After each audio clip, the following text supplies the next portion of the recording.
Nearly 145,000 K-12 students received special education services in Minnesota last year. That's just over 17% of all Minnesotan students. Despite the growing need for these services, the state might have to cut back on its funding. To take me through this complex issue, I'm now joined by the ranking minority member of the Education Finance Committee, Republican Senator Jason Rarick. Senator, welcome to Senate Spotlight. Yeah, thank you for having me. Absolutely. So when the November budget forecast was released, special education was kind of targeted as being one of the big spenders that's bringing us closer to a budget deficit. And so now some people are concerned that some of its programs might be targeted to help balance that budget. What are your thoughts on that? What are you hearing? It's something that there are some talks about it, but I do not believe there are a lot of that's going to happen. I think we all recognize the importance of these programs. We've been hearing, over the years from our schools about the special education cross-subsidy. We took on more of that responsibility from the state in the last 2 years, and I really don't see us backing away from that. I think the bigger conversation will be, what can we do to help make it more affordable and not have to cut back in those areas. Thank you for that. We also know that a majority of the E through 12 education general fund budget goes towards general education, not special education. Are there any talks about general education programming possibly being targeted if special education is being targeted? I have not heard any of that discussion. Again, I think what I relate this to in both the general education and the special education is looking to give school districts more flexibility with how they manage programs and then their spending in those areas. That flexibility, I believe, would make it more affordable for every school district around the state to be able to do the things that they believe are best for their students. When we talk about special education, it's a wide range of things that are taking those dollars. Do we know what are the biggest drivers of state spending in special education? I think some of the prescriptions that we've put on our schools here at the state level, I've just asked MDE to kind of talk to us about what does the state require above and beyond, and I got a report, 39 pages of requirements from the state above and beyond what federal requirements are. And I think sometimes we get so prescriptive, we're taking away that local flexibility, local control to be able to do what they can manage best. And so I think we need to take a look at that. What have we put in place? Are there ways we can step back a little bit, maybe make these kind of goals for our schools to attain, but giving them that flexibility to get there rather than being so prescriptive that some of our smallest schools really struggle and it becomes way more costly to incorporate it that way. I think that's probably one of the biggest steps that we could take in trying to address this issue. Now, Senator, when we talk about more local control and more flexibility, where do charter schools fit in that conversation? Yeah, they're public schools, so they fall under these same requirements. They do get some of the same reimbursements. But again, I think it's that same thing. A number of the charter schools have higher populations of students of need, and then others have smaller populations. So again, I think it's that flexibility across the board that would really improve what these schools can provide and give that best programming for the students that need the services. Now, we know that in education spending, there's the general fund and then there's the special education fund. And you mentioned the cross-subsidy where you don't have enough money in your special education fund, so you pull from the general fund. And in a recent meeting, Senator Lucero said, there are some barriers in the current system that really keeps that money siloed, and it prevents school districts from putting it towards their programming where it's needed. Can you talk to me a little bit about some of those barriers that are there?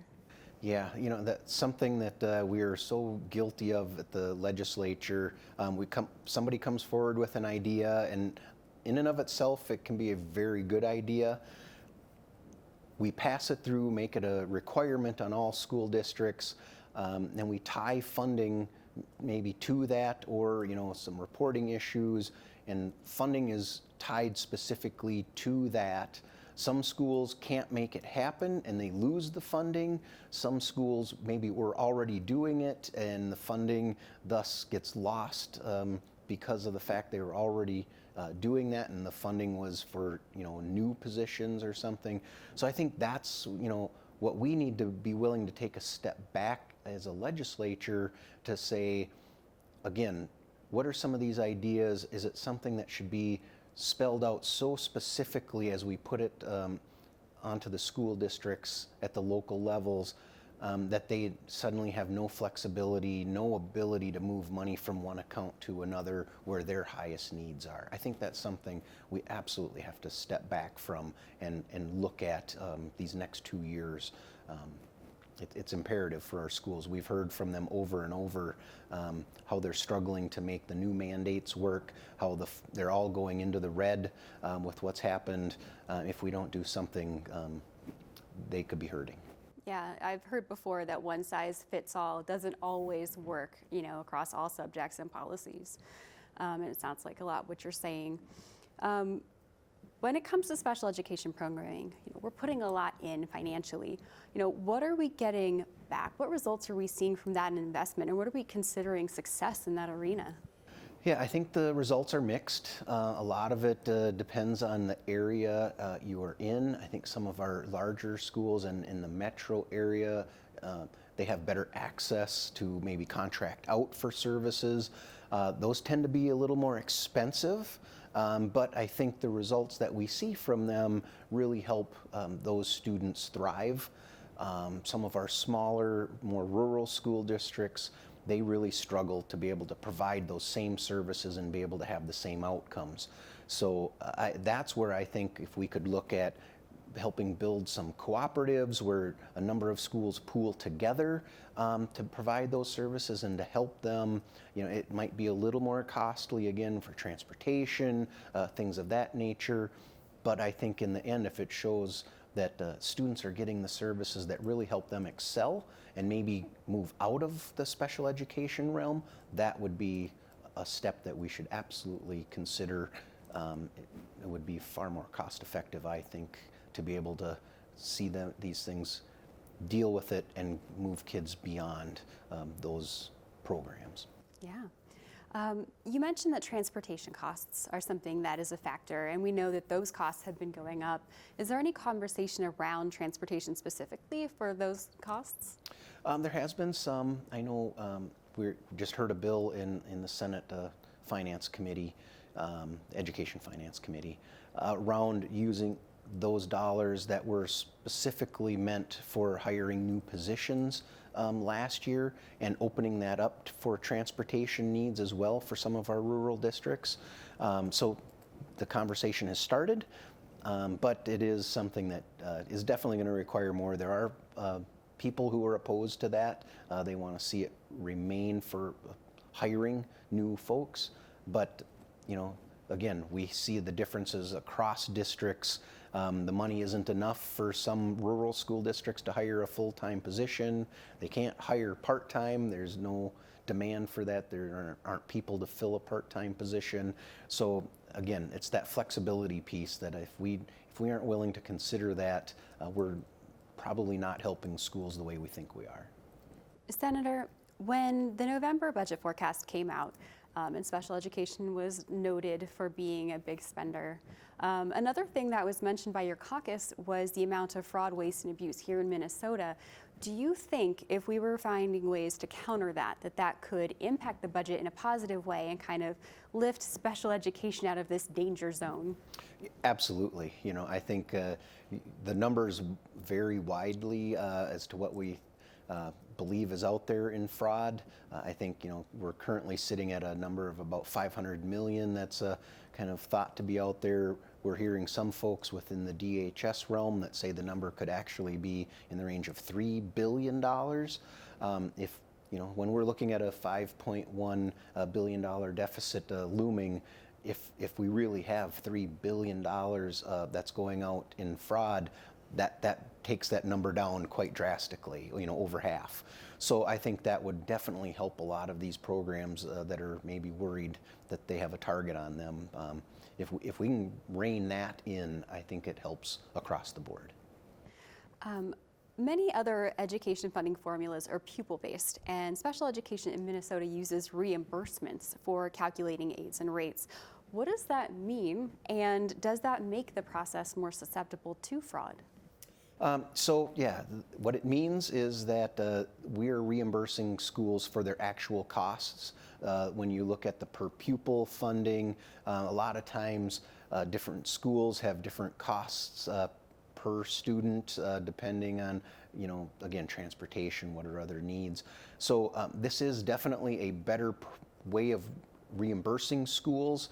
I'm not quite as worried about the fraud in this area as some of the others. I do trust our local school boards. When I did talk about some of the programs that are contracted out, I think that opens the door possibly a little bit, but our school districts are watching that. They're watching their dollars very closely.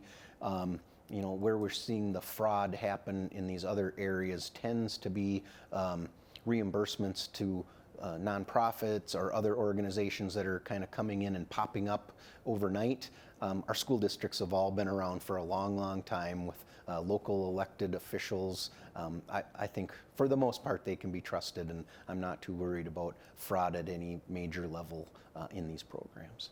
In the event that the budget does need to be trimmed and special education is on the line, some people have floated the idea of raising taxes or taxing new items like cannabis. What are your thoughts on that? I don't believe we need to be doing any new taxes. I think I would suggest we have more of a spending problem in the state than we do generating revenue through taxes. Again, if we can get our hands around some of the fraud that's out there, really take a look at, is government needing everything it's getting? When I look at the 40% increase to government agencies in the last biennium, I think we can find our ways to streamline that rather than to be raising new taxes on Minnesotans. Senator, any final thoughts on this topic? I think it all boils down to the fact that we need to be listening more to our superintendents, to our principals, to our teachers, and to families. The more we open our ears and listen to what they say their needs are, and then the problems they're having incorporating the things that we are asking them to do, we have to hear that, and we have to take a step back from what we've done, say what can we do differently to help them out. In the end, when you look at the reading and the writing and the math scores, they're all going down.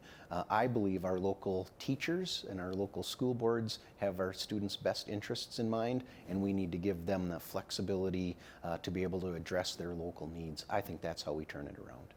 Thank you, Senator. Appreciate your time. Thank you again for having me.